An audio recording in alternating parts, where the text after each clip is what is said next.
하나님이시요 사람이신 그리스도의 시. 제38장 예수께서 베들레헴의 여인숙에 들르시고 안나의 집회어에서 전도하신다. 빛나는 여름 아침에 이른 시간이다.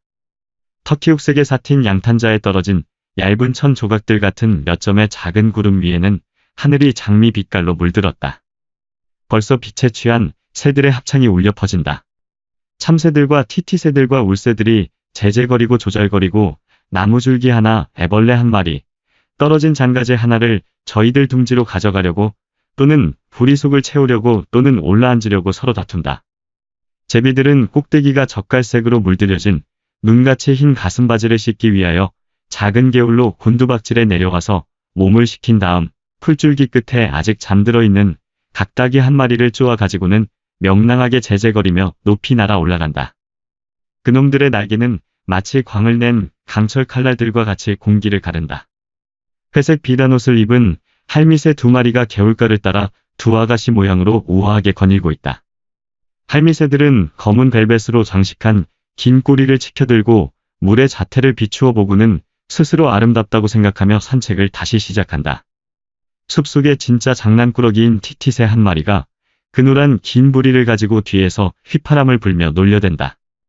폐허 근처에 있는 잎이 무성한 야생 사과나무에서는 밤개꼬리 한 마리가 자꾸만 동무를 부르다가 동무가 긴 애벌레 한 마리를 물고 오는 것을 보고야 잠잠해진다. 애벌레는 가는 부리에 꽉 물려 몸을 뒤틀고 있다. 아마 시내의 어떤 비둘기집에서 빠져나온 듯한 산비둘기 두 마리가 폐허가 된 어떤 탑 틈에서 거처를 정하였는데 애정토로에 전념하고 있다. 수컷은 유혹하고 암컷은 정숙하게 구구거리고 예수께서는 팔짱을 끼시고 그 즐겁게 노는 작은 동물들을 바라보시며 빙그레 웃으신다. 선생님, 벌써 준비하셨습니까? 하고 시몬이 뒤에서 묻는다. 벌써 준비가 되었다. 다른 사람들은 아직 자고 있느냐? 아직 자고 있습니다. 젊으니까. 나는 이 개울에서 세수했다. 머리를 상쾌하게 하는 차가운 물이다. 이제는 제가 하겠습니다. 짧은 속옷만 입은 시몬이 세수를 하고 나서 옷을 입는 동안 유다와 요한이 일어난다. 하느님께서 선생님을 지켜주시기 바랍니다. 저희들은 늦었지요. 아니다. 지금 막 아침이 되었다. 그러나 이제는 빨리 하고 떠나자. 두 사람은 세수를 하고 나서 속옷과 겉옷을 입는다. 예수께서는 길을 떠나시기 전에 두바위 틈에 난 작은 꽃들을 꺾어서 작은 나무 상자에 넣으신다. 그 상자 속에는 벌써 다른 물건들이 있는데 무슨 물건인지 잘 분간할 수가 없다. 예수께서 설명하신다. 어머니께 갖다 드리겠다. 이것들이 어머니께는 소중한 것들이다. 떠나자. 어디로 갑니까? 베들레헴으로. 또요. 그곳 분위기가 우리들에게는 좋지 않은 것으로 생각되는데요. 아무래도 좋다. 가자. 동방 박사들이 들었던 곳, 내가 있던 곳을 너희들에게 보여주겠다. 그렇다면 선생님, 용서하십시오. 제게 말을 하도록 허락해 주십시오. 이렇게 하십시다. 베들레헴과 여인숙에서는 제가 말을 하고 질문을 하게 허락해 주십시오. 선생님 같은 갈릴레아 사람들을 유다에서는 별로 좋아하지 않습니다. 그리고 여기서는 다른 데서보다도 더 좋아하지 않습니다. 그러니까 이렇게 하십시다. 선생님과 요한은 옷만 보고도 갈릴레아 사람이라는 것을 알아보게 됩니다. 옷이 너무 수수합니다. 또 그리고 이 머리는 왜 그렇게 길게 기르시느라고 고집을 부리십니까? 저와 시몬이 저희들 겉옷을 드릴 터이니 선생님의 겉옷은 저희들에게 주십시오. 시몬의 것은 요한에게, 제 것은 선생님께 드립니다. 자, 이렇게 말입니다. 아시겠습니까? 선생님과 요한은 이제 좀 더 유다인 같아 보이십니다. 이제는 이거요. 그러면서 머리쓰개를 벗는다. 겉옷과 같이 노랑, 밤색, 빨강, 초록색 줄무늬가 있는 터번인데 노란색깔은 끈으로 고정되어 있다. 유다는 그것을 예수의 머리에 씌우고 긴 금발을 가리기 위하여 뺨을 따라 정리한다. 요한은 시몬의 진초록색 머리쓰개를 쓴다. 아, 이제는 좀 낫습니다. 저는 실제적인 감각이 있습니다. 그렇다 유다야, 내가 실제적인 감각이 있는 것은 사실이다. 그러나 그것이 다른 감각을 능가하지 않도록 조심하여라. 무슨 감각 말씀입니까, 선생님? 영적 감각 말이다. 아닙니다. 그러나 어떤 경우에는 대사보다는 정치가로 행동할 줄 알아야 합니다. 그리고 주의하세요. 관대하게 보아주십시오. 이것은 선생님의 이익을 위해서입니다. 제가 그렇지요. 사실이 아닌 말을 하더라도 반대하지 마십시오. 무슨 뜻이냐? 왜 거짓말을 하려느냐? 나는 진리이니 내 안에도 내 주위에도 거짓말이 있는 것을 원치 않는다. 저는 반거짓말밖에 안 하겠습니다. 저희는 모두가 먼 나라에서, 예를 들자면 에집트에서 돌아왔는데 우리의 정다운 친구들의 소식을 알고 싶다고 말하겠습니다. 우리는 망명했다가 돌아온 유다인들이라고 말하겠습니다. 따지고 보면 이 모든 것이 약간은 사실입니다. 그리고 이런 얘기 저런 얘기. 다소간 거짓말을 하는 것입니다. 아니, 유다야, 왜 속이려느냐? 선생님, 모른 채 하십시오. 세상은 속임수로 다스려지는 것입니다. 속임수도 때로는 필요합니다. 좋습니다. 선생님을 기쁘게 해드리기 위해 우리가 멀리서 왔고 유다인이라고만 말하겠습니다. 이것은 4분의 3은 사실입니다. 그리고 요한, 자네는 말을 하지 마라. 말을 하면 우리 정체가 드러날 거니까. 난 잠자코 있겠어. 그리고 일이 잘 돌아가면 그때는 나머지 말을 하죠. 그러나 저는 희망을 별로 가지지 않습니다. 저는 꽤 바른 사람이라 이를 재빨리 알아챕니다. 유다야, 나도 그것은 알겠다. 그러나 나는 내가 순진했으면 더 좋겠다. 그것은 별로 유익하지 않습니다. 선생님의 일행에서는 제가 어려운 임무를 행하는 사람이 되겠습니다. 제가 하는 대로 내버려 두십시오. 예수께서는 별로 마음이 내키지 않으나 양보하신다. 일행은 떠나는데 폐허의 주위를 돌아서 창문이 없는 벽을 끼고 간다. 그 벽 뒤에서는 낙이 우는 소리, 소 우는 소리, 말 우는 소리, 양이 매매해 우는 소리가 들려오고 쌍봉낙타나 단봉낙타들이 제멋대로 엄청나게 큰 소리로 우는 소리가 들려온다. 벽 모퉁이가 나온다. 일행이 그 모퉁이를 돌아가니 베들레헴의 광장이 나온다. 분수못은 여전히 광장 한가운데에 있는데 역시 비스듬한 모양을 하고 있으며 다만 여인숙 반대쪽만은 달라졌다. 작은 집이 있던 그곳. 그 작은 집이 별빛 아래 은백색으로 빛나던 것을 생각하니 지금도 눈앞에 선하다. 그곳에는 쓰레기가 널려있는 큰 공터가 되었다. 작은 계단과 발코니만이 아직 그대로 남아있다. 예수께서는 그것을 바라보시며 한숨 지으신다. 광장에는 식량, 그릇, 옷감 따위를 파는 장사꾼들 둘레의 사람들이 잔뜩 모여있다. 장사꾼들은 그들의 상품을 돗자리에 벌려놓거나 바구니에 담아 땅바닥에 놓고 대부분은 그들의 상점. 한가운데 쭈그리고 앉아있고 덜어는 서서 소리를 지르고 손짓을 하며 물건 흥정을 하는 손님과 다투고 있다. 장날입니다. 하고 시몬이 말한다. 여인숙의 문은, 아니 문이라기보다는 마차가 드나들 수 있는 대문이 활짝 열려있고 상품을 실은 나귀들이 줄을 지어 나오고 있다. 유다가 제일 먼저 들어가서 휘둘러 본다. 그는 거만한 태도로 더럽고 웃도리를 벗은, 즉 소매가 없고 무릎에까지 내려오는 소굿바람으로 있는 마국간 심부름하는 어린 소년을 부른다. 꼬마야, 하고 외친다. 주인 곧 나오라고 해라. 빨리 서둘러라. 나는 기다리는 습관이 없으니까. 소년은 나뭇가지를 묶어서 만든 비를 끌면서 뛰어간다. 아니 유다야. 무슨 태도가 그러냐? 잠자코 계십시오, 선생님. 저 하는 대로 내버려 두세요. 저 사람들이 우리를 아주 부자로 또 도시에서 온 것으로 믿게 해야 합니다.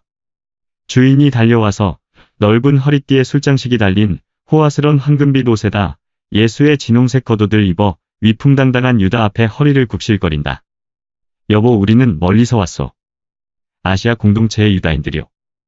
베들레헴 출신으로 박해를 받은 이분이 아끼는 이곳 친구들을 찾고 계시오. 우리도 이분과 같이 찾고 있어. 우리는 예루살렘에 가서 성전에서 지극히 높으신 분께 예배를 드리고 오는 길이오. 우리에게 알려줄 수 있겠소? 대감님. 소인은 하라시는 대로 하겠습니다. 명령만 하십시오. 우리는 여러 사람에 대해 알고 싶소. 특히 당신 여인숙 맞은편 집에 살고 있던 여인 안나에 대해 알고 싶소. 아이고, 불쌍하게도. 안나와 그의 아들들은 아브라함의 품에서 찾아내실 수 있을 것입니다. 죽었단 말이오. 왜? 헤로데의 학살을 모르고 계십니까? 온 세상 사람이 다 알고 있고 또 카이사르도 그를 피해 굶주린 돼지라고 했는데요. 아이고, 내가 무슨 말을 했나. 밀고하지 마십시오. 대감님은 진짜 유다인이십니까? 내 지파의 기장이 여기 있소. 그러면 말하시오.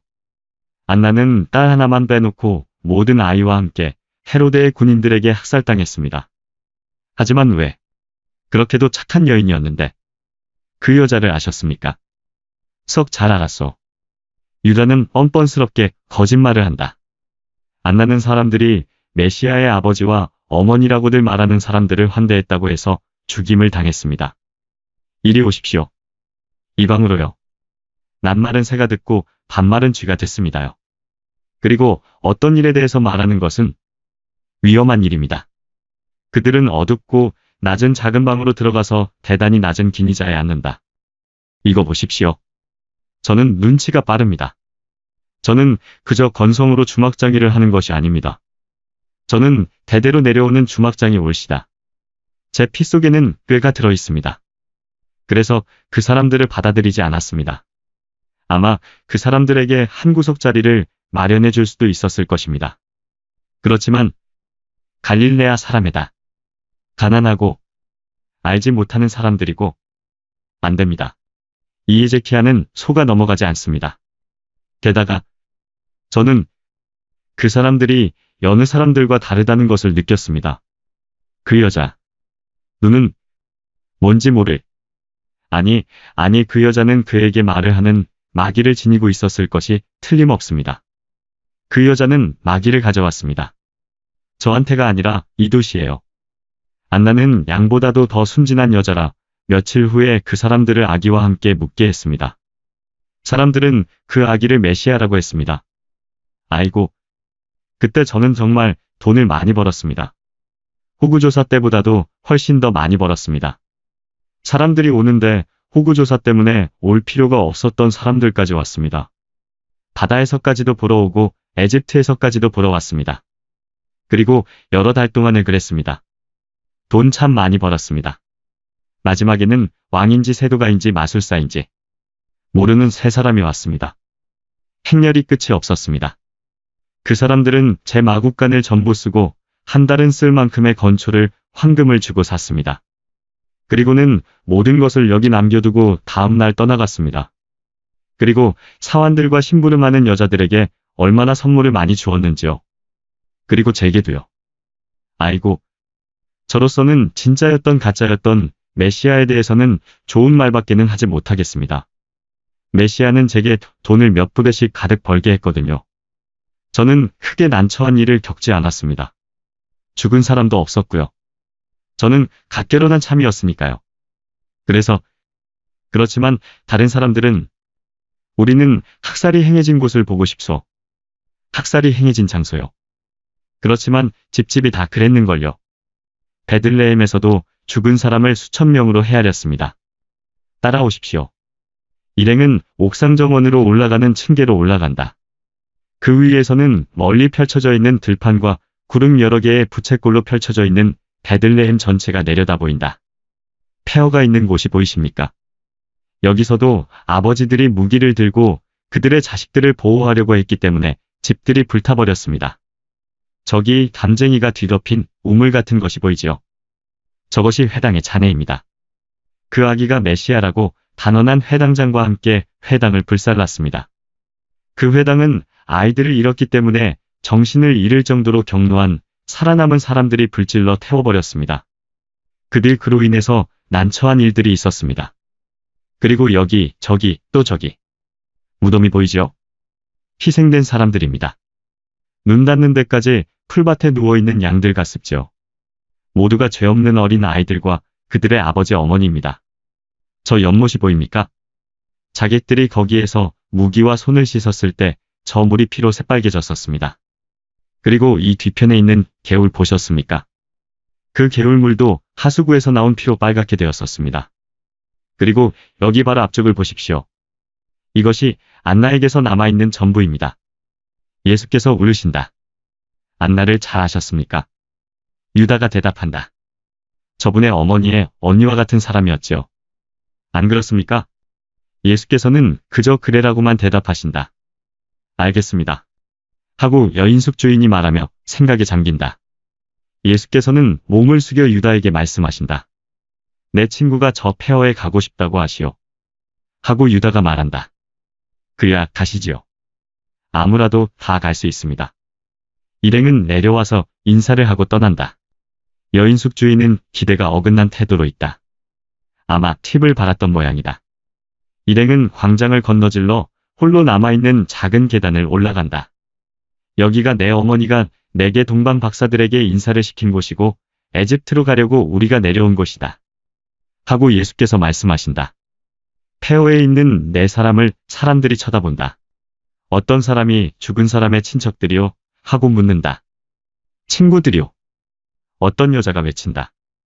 적어도 당신들은 죽은 사람에게 대해서 그 여자가 살아있는 동안에 친구였던 사람들이 한 것처럼은 하지 마시오. 그 사람들은 그 후 무사히 빠져나갔어요. 예수께서는 경계를 이루고 있는 낮은 담에 붙은 편편한 곳에 서 계신다.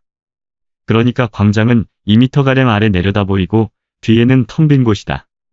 그 빈 공간은 빛이 반짝여서 예수를 온통 후광으로 둘러싸고 하얀 아마로 지은 그분의 흰 옷을 한층 더 희게 한다. 겉옷은 바람에 날려 어깨에서 흘러내려 예수의 발 아래 여러 가지 빛깔로 된 받침들이 되어서 이제는 그 흰 옷만을 입고 계시다. 뒤쪽에는 지금은 황량하게 되고 폐허가 되었지만 전에는 안나의 정원과 소유지였던 것이 파란 풀과 가시덤불로 뒤덮여 있다. 예수께서는 팔을 벌리신다. 유다는 그 몸짓을 보고 말씀하시지 마세요. 그것은 신중한 일이 아닙니다. 라고 한다. 그러나 예수께서는 그 힘찬 목소리로 광장을 가득 채우신다. 유다인 여러분, 베들레헴의 시민 여러분, 내 말을 들으시오. 라헬에게 신성한 것이었던 이 땅의 여자들도 들으시오.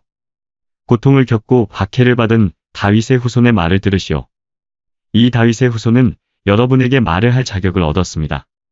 그래서 여러분에게 빛과 위안을 주려고 말을 하는 것입니다. 내 말을 들으시오. 사람들은 외치고 다투고 물건을 사고 하는 것을 중단하고 모여든다. 선생님이시다. 틀림없이 예루살렘에서 왔을 거야. 누구야? 참 미남인데. 목소리는 어떻고? 태도는 또 어떻고? 그야 다윗 가문의 사람이라면. 그러면 우리 가문인데. 들어보세 들어봐. 온 군중이 계단 둘레로 모였다. 계단이 이제는 연단과 같게 되었다. 창세기에 이런 말이 있습니다. 나는 너를 여자와 원수가 되게 하리라. 너는 그 발꿈치를 물려고 하다가 그의 발에 머리를 밟히리라. 또 이런 말도 있습니다. 너는 아기를 낳을 때 몹시 고생하리라. 그리고 땅은 가시덤불과 엉겅퀴를 내리라. 이것은 남자와 여자와 뱀에 대한 형의 선고입니다. 나는 라헬의 무덤의 경의를 표하려고 멀리서 왔는데 저녁의 산들바람 속에서 아침 이슬 속에서 밤길꼬리의 아침 울음소리에서 옛날 라헬의 흐느낌을 베들레헴의 어머니들이 조용한 무덤 속에서 또는 조용한 마음 속에서 입에서 입으로 전하며 되풀이하는 것을 들었습니다. 나는 호라비들에게서 야곱의 고통으로 인한 울부짖음 소리를 들었습니다. 그 호라비들은 아내들을 잃었습니다. 고통으로 인하여 아내들이 죽은 것입니다. 나도 여러분과 같이 웁니다. 그러나 축복받은 같은 고장 베들레헴의 형제 여러분, 내 말을 들으시오. 이 도시는 유다의 도시 중에서 가장 작은 도시입니다. 그러나 하느님과 인류의 눈으로 볼 때에는 가장 큰 도시입니다. 그것은 미가가 말한 것과 같이 구세주의 요람이기 때문입니다. 그리고 바로 그렇기 때문에 즉 베들레헴은 하느님의 영광, 하느님의 불, 사람이 된 하느님의 사랑이 근거를 둘 장막이 되기로 예정되어 있기 때문에 사탄의 증오를 폭발시킨 것입니다. 나는 너를 여자와 원수가 되게 하리라. 너는 그 발꿈치를 물려고 하다가 그의 발에 머리를 밟히리라. 여자의 마음의 중심이 되는 자식들을 공격하는 원수보다 더 큰 원수가 어디 있겠습니까? 그리고 구세주의 어머니의 발보다 더 강력한 발이 어디 있겠습니까? 그렇기 때문에 싸움에 진 사탄의 복수는 지극히 당연한 것이었습니다. 그런데 사탄이 공격한 것은 구세주의 어머니의 발꿈치가 아니라 여느 어머니들의 마음이었습니다. 어린아이를 낳은 다음 그 어린 것들을 잃은 어머니들의 헤아릴 수 없는 고민. 오, 자식들을 위하여 씨 뿌리고 땀 흘리고 나서 후사를 잃은 아버지의 무서운 고뇌. 그러나 베들레헴아, 기뻐하여라. 너는 깨끗한 피, 죄 없는 어린이들의 피가 메시아에게 주홍빛 불꽃 같은 길을 닦아드렸다. 예수께서 구세주와 그의 어머니를 말씀하신 다음부터 점점 더 웅성거리던 군중이 이제는 더 분명히 흥분을 나타낸다. 아무 말 마시고 떠나십시다, 선생님. 하고 유다가 말한다. 그러나 예수께서는 그의 말을 듣지 않으시고 계속하신다. 백성을 위하여, 백성을 구하기 위하여 메시아를 보존하시려고 하느님 아버지의 은총이 폭군의 손에서 구해내신 메시아에게 말입니다. 날카로운 여자의 목소리가 부르짖는다. 다섯이요, 5 아이를 낳았었는데 지금 하나도 없단 말입니다. 이 불쌍한 년. 하고 그 여자는 히스테리 환자같이 울부짖는다. 그것이 소란의 시작이었다. 다른 여자 하나가 먼지 속에서 뒹굴면서 옷을 찢어 잘린 젖을 보이며 외친다. 바로 여기 이 젖꼭지에서 그놈들이 내 첫 아들을 죽였단 말이오. 칼이 내 아들의 목과 내 젖을 한꺼번에 잘랐소. 아이고, 내 엘리세오. 그리고 나는 이게 내 집이오. 한 구덩이에 새 무덤이 들어있고 그걸 아버지가 지키고 있단 말이오. 남편과 아이들이 모두 함께 죽었단 말이오. 잡아요 봐. 저 사람이 구세주라면 내 아이들을 돌려주고 내 남편을 돌려주고 나를 절망에서 구해주고 베엘제불에게서 구해달라고 해요. 그들은 모두 외친다. 저 사람이 구세주라면 우리 아들들, 우리 남편들, 우리 아버지들을 돌려주시오. 예수께서는 팔을 흔들어 침묵을 명하신다. 내 고향의 형제 여러분, 나는 여러분의 자식들을 살려 돌려드리고 싶습니다. 예, 살려서요. 그러나 분명히 말하지만 착한 사람이 되고 체념을 하시오. 용서하고 희망을 가지고 바람을 가지고 기뻐하고 확신을 가지고 기뻐하시오. 여러분은 오래지 않아 하늘에서 천사가 된 여러분의 아이들을 도로 찾을 것입니다. 그것은 메시아가 하늘의 문을 열어주겠기 때문입니다. 그리고 여러분이 올바르게 살면 죽음이 여러분에게는 다가오는 생명이 되고 돌아오는 사랑이 될 것입니다. 아, 당신이 메시아요. 제발 말해주시오. 예수께서는 사람들을 안으려고 하시는 듯한 아주 부드럽고 다정스러운 몸짓으로 팔을 내리시며 말씀하신다. 그렇습니다. 가시오 가요. 그럼 그게 당신 탓이었단 말이오. 비난과 야유를 퍼붓는 가운데 돌이 하나 날아왔다. 유다가 훌륭한 태도를 보인다. 아, 그가 항상 그랬으면 얼마나 좋았을까. 그는 겉옷을 펼치고 발코니의 담에 올라서서 스승 앞에 가로막고 날아오는 돌들을 겁내지 않고 맞으며 피를 흘리기까지 한다. 그는 요한과 시몬에게 외친다. 예수님을 모시고 저 나무들 뒤로 가게. 나도 곧 갈게. 제발 빨리 가라고. 그리고 군중을 향하여 말한다. 이 미친 개 같은 놈들아. 나는 성전에서 온 사람이다. 성전과 로마 관원에 너희들을 고발하겠다. 군중은 잠시 겁을 집어먹는다. 그러나 곧 돌들을 던지며 싸움을 다시 시작한다. 다행히 그 돌들은 빗나간다. 그런데 유다는 우박처럼 쏟아지는 돌들을 태연하게 맞으면서 군중이 저주하는 말에는 욕설로 응수한다. 그는 날아오는 조약돌 하나를 공중에서 받아 어떤 작은 늙은이의 머리에 던지기까지 한다. 늙은이는 산채로 털을 뜯는 까치처럼 깨깨거리고 소리를 지른다. 그리고 군중이 그가 디디고 서 있는 받침을 공격하려 들자 그는 땅바닥에 있는 마른 나뭇가지를 잡아채 가지고 사람들의 등마르며 머리며 손 위로 사정없이 마구 휘두른다. 군인들이 달려와 창으로 위협하여 군중을 해치고 길을 낸다. 당신은 누군데 뭐 때문에 이렇게 싸우는 거요? 이 하층민들에게 습격을 당한 유다인이요. 나는 사제들이 잘 아는 선생님을 한 분 모시고 있었는데 그분이 이개 같은 놈들에게 말씀을 하고 있었소. 그런데 이놈들이 흥분해서 우리를 습격한 거요. 당신은 누구요? 전에는 성전에 있다가 지금은 갈릴레아의 예수 선생님의 제자로 있는 가리옷의 유다요. 바리사이파 사람 시몬과 사두가이파 사람 조가 나와 최고법원 참사 아리마테아의 요셉의 친구이고 끝으로 당신이 확인해 볼 수 있겠지만 총독의 절친한 친구인 엘르아잘 벤 안나스의 친구요. 확인해 보겠소. 지금 어디로 가는 길이요? 내 친구와 같이 가리옷으로 갔다가 예루살렘으로 갈 거요. 가시오, 우리가 당신을 보호하겠소. 유다는 군인에게 돈을 몇 푼 집어준다. 그것은 금지된 일이지만 군인이 잽싸게 받아 주머니에 넣고 경의를 표하며 인사하고 미소를 짓는 것으로 보아 의례 있는 일인 모양이다. 많이 다쳤느냐? 선생님, 아무것도 아닙니다. 그리고 선생님을 위한 일입니다. 저는 그들에게 반격도 했습니다. 저는 아마 피투성이가 됐죠. 그렇다, 까매. 여기 개울이 있다. 요한이 작은 수건을 적셔다가 유다의 뺨을 씻어준다. 유다야, 그렇게 된 것이 마음에 언짢다. 그러나 보아라. 내 실제적인 감각에 따라 우리가 유다인이라고 말하였는데도 그놈들은 짐승 같은 놈들입니다. 선생님이 그걸 확실히 아시게 되었고 그래서 고집하지 않으시리라고 생각합니다. 아, 고집은 하지 않겠다. 그러나 무서워서 그런 것이 아니라 지금 당장은 쓸데없는 일일 터이니까 그렇다.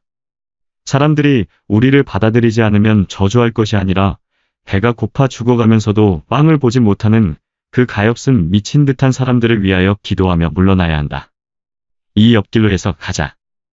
헤브론 길로 들어설 수 있을 것으로 생각한다.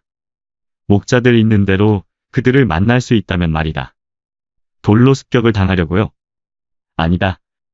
그들에게 나유하고 말하기 위해서이다. 아, 그러면 이번에는 몽둥이 짐을 당할 것입니다. 그 사람들이 선생님 때문에 30년째 고통을 겪고 있으니 말입니다. 두고 보자. 일행은 그늘이 잘 져서 시원한 울창한 숲으로 지나간다.